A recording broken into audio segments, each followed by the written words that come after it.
What's up, Lost Boys? We're here for Fantasy Festivus Week 13. But, like always, before we get to Week 13, let's recap Week 12. And what a week it was! Some crazy matchups. Going into the week, we had a couple decent matchups.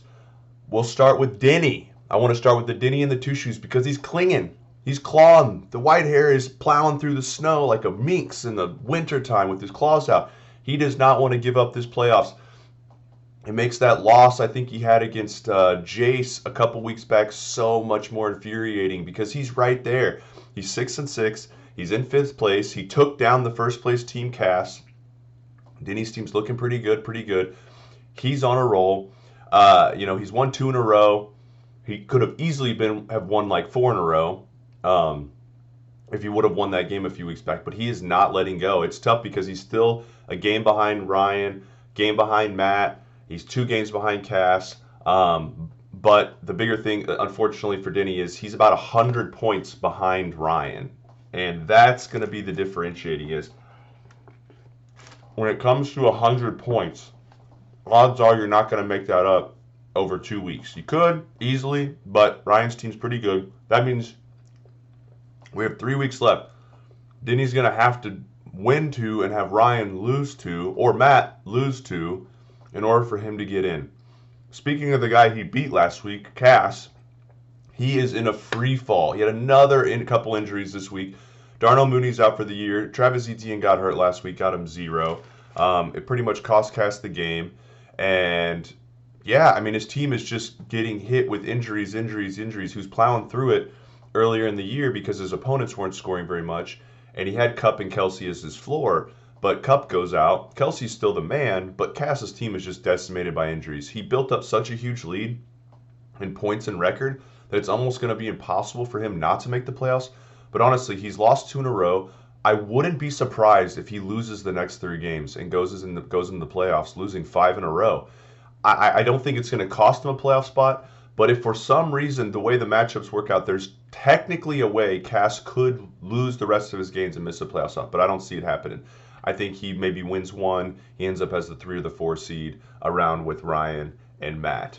The guy that took a spot up at the first place spot, Josh finally takes over first place spot. He takes down Justin. Justin's team was a little banged up. Josh didn't have Jamar Chase. It didn't matter with Jalen Hurts coming through big for him. Justin Jefferson coming through big for him. Those guys have been as steady Eddies all year. He's looking to get Jamar Chase back this week. Hopefully Dallas Goedert in a couple weeks and be healthy for the playoff spot. We don't need to talk much about that. Josh takes over first place. In the craziest game of the week, Patty Bombatti takes down the freight train Romanowski. It all looked like it was going to plan for Matt. Those noon games, Matt was rolling. His dudes were getting touchdowns. Horse turd hair was rolling. All this stuff was rocking for him. Jeff Wilson was crushing it. And then all of a sudden, the 3 o'clock games, Patty comes off the top rope like Macho Man Randy Savage. And his boy, Mr. Josh Jacobs, goes off for like the 10th highest score ever for a running back in fantasy. That 70-yard walk-off touchdown run in overtime was the cherry on top. And Pat takes down Matt in a huge upset. And the reason it was so huge is because Matt was rolling. He was clearly on his way to getting, either first or second place going into the playoffs. And this loss was a big one for him because now he's tied with Ryan. He gives Denny a chance. Denny was Pat's best friend last week. He was rooting for him. He had the big finger. Go, Pat. Big penis, man. So he got that dub. I mean, big loss for the whole league and everyone rooting for those playoffs.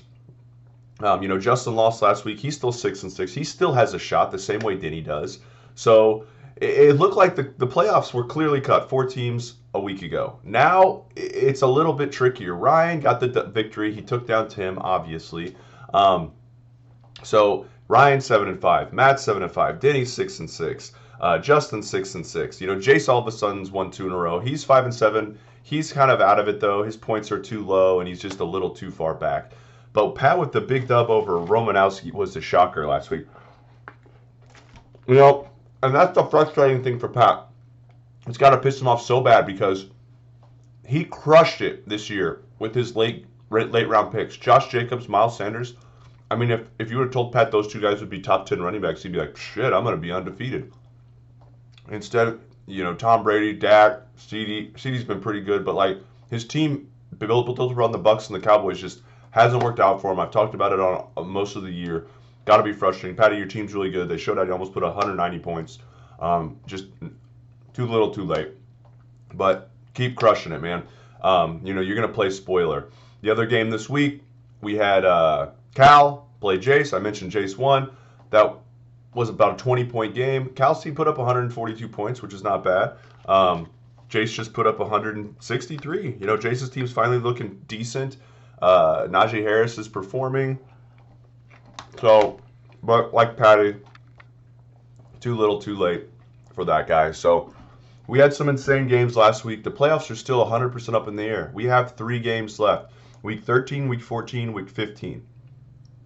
And then we have Week 16, start of the playoffs, Week 17, start of the playoffs, and obviously we don't play in Week 18, which the NFL does play in Week 18. So, guys, we got 3 games left.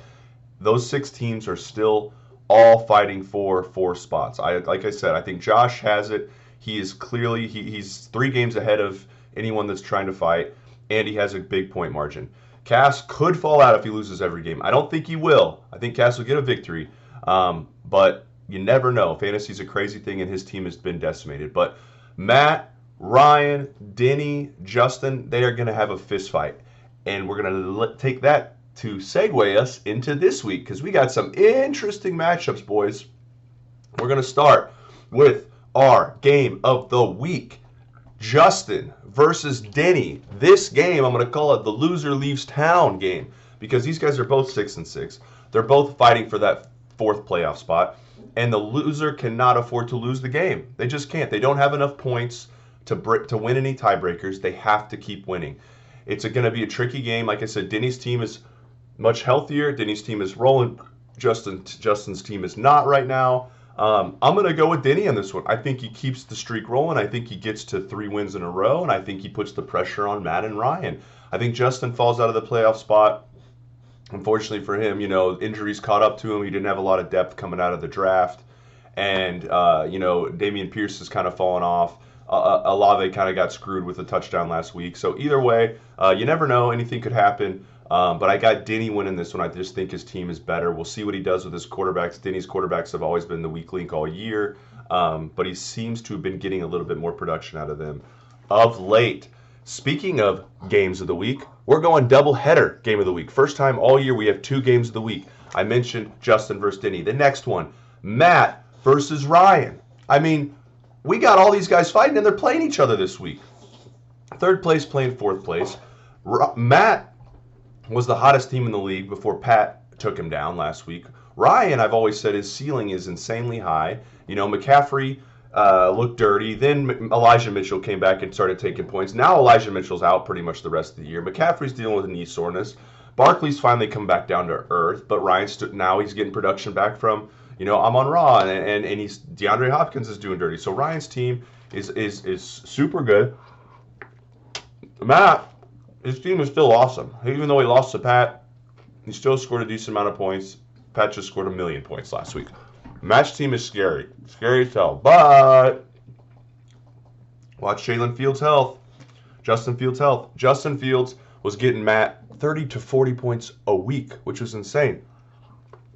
Now all of a sudden, his 2-headed monster of quarterbacks, Josh Allen, Justin Fields. Allen's dealing with the elbow injury. You've seen it in his production. Yes, he's scoring a lot of fantasy points. He gets to running, which is great, but you never know. I mean, he could have a bad game.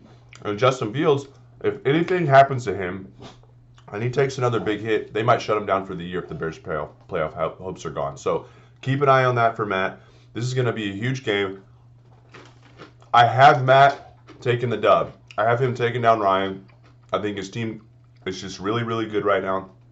Most of his dudes, other than those 2 quarterback injuries, are feeling pretty good. Horse Turd Hair, Jeff Wilson. He has a lot of strong guys. His wide receivers are hitting their mark right now. I think Matt gets back in the victory column, which puts Ryan at 7-6. It would also, if my predictions are right, put Denny 7-6. And Ryan will beat that tiebreaker because he has more points, but it shows you how close this is. It's coming down to the wire. I've always said every year before the NFL expanded their playoffs, or their schedule to one game. 7 wins usually got you into the playoffs. Well, this year, we're looking to have maybe 6 teams with 7 wins. And points are king. Tattoo that on your wiener head. Points are king in fantasy. As long as you're putting up points, it eventually throughout the year will come around and you'll get there. If you look at our league, I mean, records vary a little bit, but it's usually highest points, lowest points. Highest points, lowest points, because points are king. So those are your duo matchups of the week. Next we'll go with Josh, your first place team versus brother Jace. Jace, 2 wins in a row. He's feeling pretty good about his team. Shut up. That trend ends now. Shut up. Jace loses to Josh this week. Josh takes down his brother. His team is coming at full health. He's got Jamar Chase coming back. Jace has T. Higgins, though. That's a big Chiefs game right there. Can Jamar beat Higgins? We know what Jamar did last year to the Chiefs. Let's be real. We hope Jamar Chase gets 0 points this week, and we hope T. Higgins gets 0 points this week. Go Chiefs. But Josh's quarterback difference is just too much. Jace just doesn't have the firepower from his guys. Jalen Hurts might outscore both of his quarterbacks combined with his team. And Justin Jefferson is similar to the Kelsey cheat code right now. With Kupp getting injured, those 2 guys are your 2 best fantasy football players right now. Justin Jefferson, Travis Kelsey, pretty evenly. You know what you're getting every single week. We'll see. Alvin Kamara's been taking dumps lately, but he still has Nick Chubb. I think Josh's floor guys are just a little bit better than Jace's floor guys, especially in the flex spots. So Josh takes down that one. Next, we're going with Cal versus Tim. Turd Bowl 5.0 so far this year. Tim's team obviously is the worst. He has the least points in the league. He's at the bottom. Pat needed that victory last week because he does not want to fall behind Tim, and he got the big dub. I think Tim pretty much has sealed himself as last place. So once again, you're going to have to come up with another name for his team. Cal, on the other hand, still has the least points against in the league by a lot. I mean, 1592. Jace has 1806. Jace has over 200 more points against. Cal's team, his opponents just don't score a lot of points, and yet Cal doesn't score a lot of points because he's at 1598. It's pretty crazy.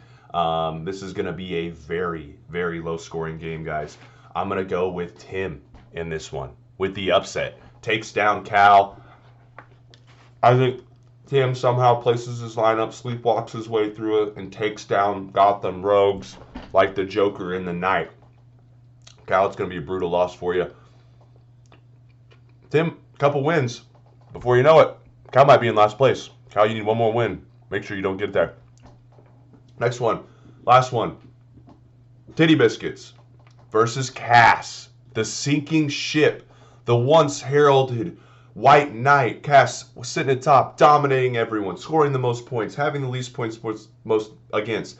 Was going to break the record for biggest point margin in the history of our league. And then injury after injury after injury after injury. The bad luck caught up to Cass. And once again this week, he lost a couple more guys. He is limping to the finish line going into these playoffs. And that's why Pat, he beat Matt last week. He's beating Cass this week. Pat coming in. His team's feeling good. Dallas Cowboys are feeling good. Buccaneers are going to be pissed because they lost to the Browns last week. Pat's going to put up a lot of points this week. Cass ain't going to put up nothing. His team is dying right now. And I feel for you, Cass. That's bad luck. You've done the best you can. You've had a lot of great pickups. But the injury toll is just too much. You have Kelsey, which it gives you a shot every single week. But it's a tough one. I think Pat takes Cass down, gives him his 3rd loss in a row. And suddenly we have an interesting spot where Cass and Learning and Llama and Denny, they're all in this really, really, really interesting spot. So we'll see what happens, but Pat gets another win, takes down Cass this week. So that's it, boys. We got a bunch of big matchups. Matt versus Ryan, Denny versus Justin, and I think Cass loses again to Patty. Playoffs are coming up soon, 3 weeks. We don't know what they're going to look like right now. We got a whole lot of teams battling for a spot, and then we got teams playing spoiler right now. So fantasy's rocking. Go Chiefs. Go Bears. Let's do it, boys.